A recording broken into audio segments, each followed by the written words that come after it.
get the love. Kayo ba at a young age, nagsisimula na rin mo magkaroon ng mga love na feelings? O na-in-love na ba kayo? Alam ko siguro may mga nakwento rin sa mga previous pep talk interviews kasi parang pang third time na ngayon. Kaibigan niya pa yun. Hindi pa ganyan yung boses nila. Hindi pa ba ganito? Ngayon medyo lumaki na eh. Ikaw, Gab. Ako, never pa ako nagkaka-boyfriend. Never pa. In love ako sa craft ko, Nox. Nox? In love ako. Very good answer. Yeah, safe. In love ako sa craft ko, in love ako sa ginagawa ko. So, I prioritize stuff muna. Ako naman, syempre, bilang lalaki, na-in-love na rin po ako. Pero mas sabi ko na, siguro nagka-girlfriend po, pero yung puppy love lang, mga ganun. Alam mo yun, sobrang typical yan sa mga, ano po eh, elementary. Ha? Wala. Ano yan? Pero gano'n lang po, wala pa po yung sobrang seryoso.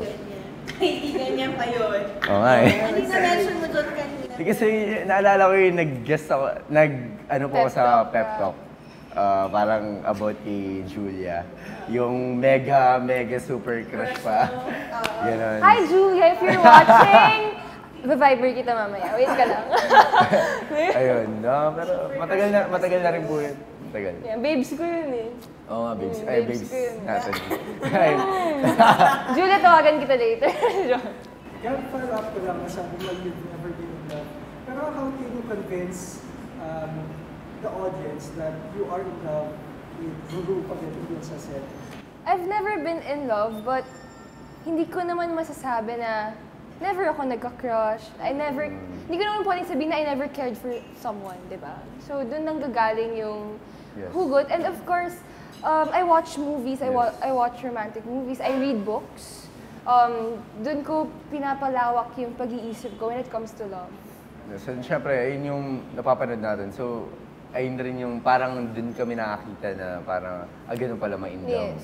So, bilang aktor, parang ayun rin nakukuha namin.